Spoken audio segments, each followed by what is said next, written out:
Muy buenas a todos y bienvenidos al canal. En este vídeo os traigo una pequeña actualización sobre Bitcoin, ya que hemos superado incluso los $100.000. Ahora mismo estamos cotizando un poquito por debajo, pero bueno, creo que es bastante conveniente realizar un breve análisis y una pequeña perspectiva sobre este activo que es tan controvertido.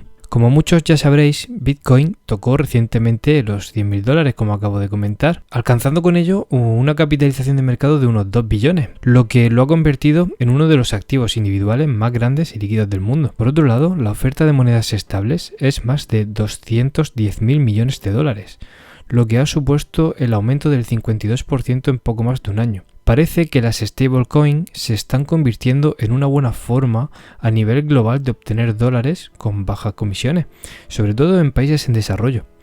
Vamos a desarrollar un poco esto, porque creo que es donde radica la principal tesis de inversión en este tipo de activos. Generalmente, en países en vías de desarrollo, se suele emitir bastante moneda, por lo que suele existir una gran urgencia de refugiar los ahorros que pueden tener las personas en activos que conserven de alguna manera su valor. Activos como los bienes raíces, el oro o los dólares son interesantes para este fin, aunque algunos tienen sus contras. Por ejemplo, los bienes raíces tienen una baja liquidez y además se pueden aumentar la cantidad disponible, es decir, podemos realizar nueva construcción.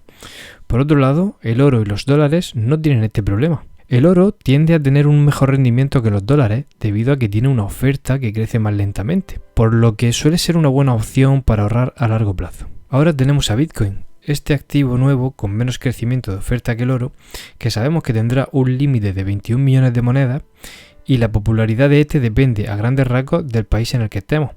Por ejemplo, si hablamos de países en vías de desarrollo, vemos que el Bitcoin y las monedas estables son muy populares, mientras que en otros países todavía hay una baja adopción de estas monedas, como por ejemplo en Egipto. En este tipo de países, las acciones locales no suelen ser muy buenas y comprar acciones extranjeras suele tener bastantes costos, por lo que solo las personas más adineradas tienen la capacidad de adquirir estos productos. Sin embargo, el oro o el Bitcoin se pueden comprar y vender en múltiples mercados sin problema. Además, pueden comerciarse entre particulares con una simple aplicación y se pueden transportar físicamente con solo saberse las contraseñas. En resumen, podemos decir que las personas buscan refugiar su dinero para evitar la devaluación de su moneda, por lo que buscan activos que tengan una menor emisión o capacidad de ser generados que su moneda. Pero ¿qué pasa? Que Bitcoin es bastante volátil. Como podemos ver en el gráfico, Bitcoin ha pasado ya por varias depresiones y euforias, dando la sensación de que o no vale nada o de que su precio no tiene límite. Pero si lo miramos en una escala logarítmica, parece que estas caídas no han sido tan agresivas como se aprecia en el primero. Sea como fuere, observar este tipo de comportamiento tan volátil produce vértigo en los inversores, ya que se piensan dos veces antes de adquirir este tipo de activo. Porque cuando está en sus horas bajas la gente piensa que va a desaparecer y cuando está en sus máximos la gente piensa que en cualquier momento va a desplomarse y no es momento de entrar, lo cual es totalmente comprensible. Así que os traigo 3 propuestas sobre cómo podemos saber si un Bitcoin está caro o está barato. En primer lugar tenemos la liquidez. Desde que Bitcoin se hizo suficientemente grande como para pensar que puede ser valor refugio, encontramos bastantes correlaciones con la liquidez global, como podemos apreciar en el gráfico, por lo que podríamos pensar que si esperamos una contracción en el crédito global o una reducción de la M2, sería lógico esperar que el precio de Bitcoin se viese comprometido durante este periodo. Por lo tanto, si la expectativa es que continúe creciendo la M2, entonces Bitcoin todavía puede tener recorrido al alza. Y al contrario, si esperamos que se contraiga, entonces Bitcoin tal vez esté un poquito caro. Por otro lado tenemos el ratio precio base-coste. El precio de un Bitcoin no es tanto su valor intrínseco actual, sino a qué precios se han comerciado las monedas marginales, es decir, aquellas que han sido comerciadas. Hay ciertos holders que han decidido no vender sus monedas de Bitcoin, así que la negociación de estos cada vez es menor. El precio al que se negocian estos excedentes o monedas marginales, es decir, con la cantidad de la que se desprenden los holders, ya sea por querer gastarlo o por querer reestructurar su cartera, dando pie a que se distribuyan más estos Bitcoin, está relacionada con el precio que tiene actualmente el activo.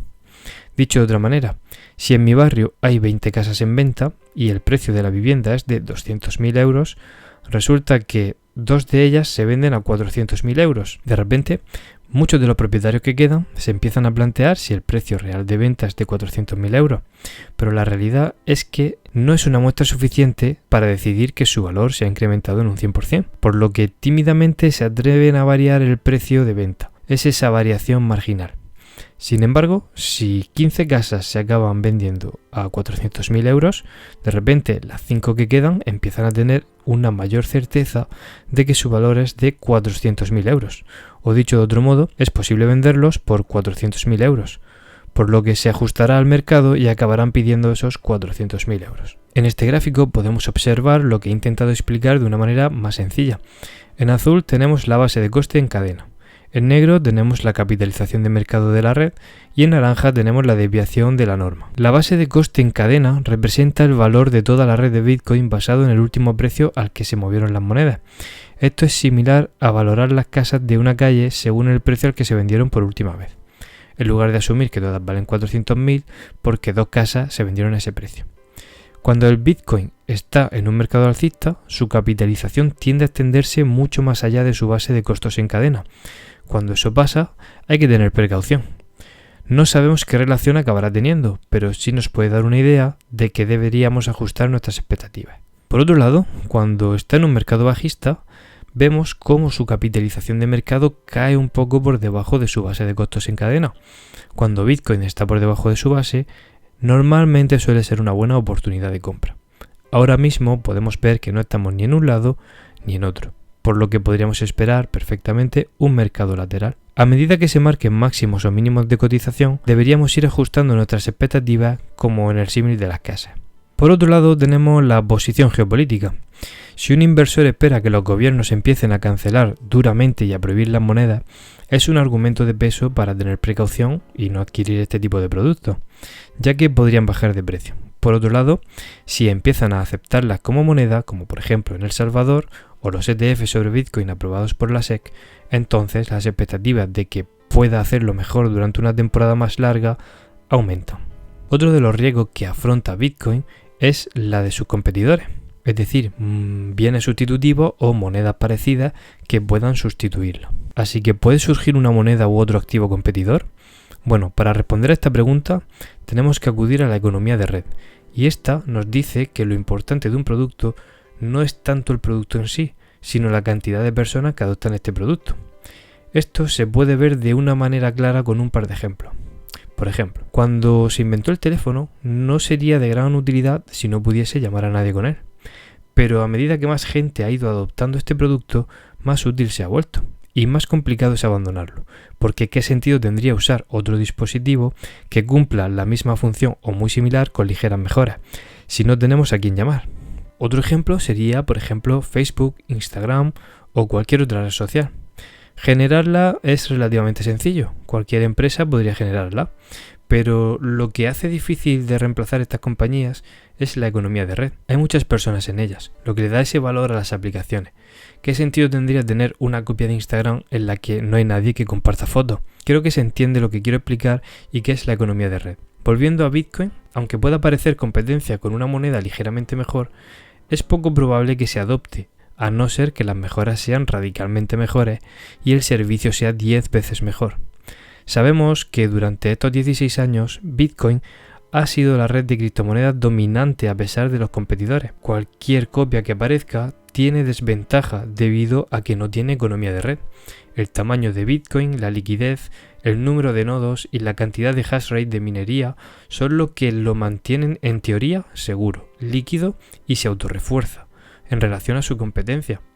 Todo ello lo convierte en la base de datos más inmutable del mundo y técnicamente la red informática más poderosa del mundo. Así que si tenemos todo lo anterior en cuenta, tiene sentido que la tesis de inversión sea alcista todavía, aunque tengamos un periodo lateral o ligeramente bajista, ya que actualmente no tiene el mejor precio de compra. Pero en términos generales y a largo plazo, podríamos esperar que continuase al alza. ¿Hasta dónde? Pues en base a lo que acabamos de explicar, podríamos hacer ciertas estimaciones. No puedo deciros un precio en concreto, pero sí que podemos esperar, al parecer, que en un futuro cotice por encima de los precios actuales. Sin más, He intentado ser un poco escueto, daros unas pequeñas herramientas para estimar el precio de Bitcoin. No he aplicado el análisis técnico. Si queréis que lo haga podéis dejarlo en los comentarios y puedo realizar un análisis técnico sobre Bitcoin. Dale a me gusta si te ha sido de utilidad, que yo lo sepa. Suscríbete a mi canal para no perderte nada y activa la campanita. Nos vemos en un próximo vídeo. Felices fiestas a todos y gracias por ver el vídeo.